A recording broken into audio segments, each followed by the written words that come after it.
इस वक्त हम मैंगोरा सवात के अंदर मौजूद हैं। तो इस इलाके के अंदर सैलाब ने बहुत तबाही मचाई है।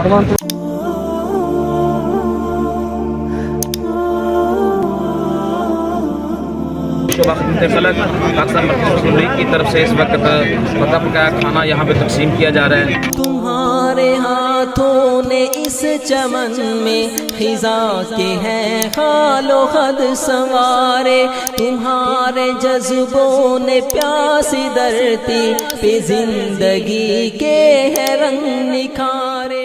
इस वक्त ये मैंगोरा शहर की जो सूरत हाल है, कभी मेरे तो ज़हन में भी नहीं था कि इतनी बड़े कंजस्टेड एरिया के अंदर यहाँ पे 4-4 मंजिला 5-5 मंजिला बिल्डिंगें हैं और वहाँ तक उन घरों में पानी दाखिल हो जाएगा। दिलों में हर आन बसने वाली उदासियों के है संग उतारे, हर एक दिल की तुम्ही हो धड़कन, हर एक की आँखों के तुम हो तारे। ये बुनेर पीर बाबा का जो इलाका आप मीडिया पे सुन रहे हैं, ये उसके बाज़ार, मार्केटें, मेन शॉपिंग मॉल, और यहाँ पे किसी मार्केट के अंदर, किसी दुकान के अंदर कोई सामान किसी का नहीं बचा।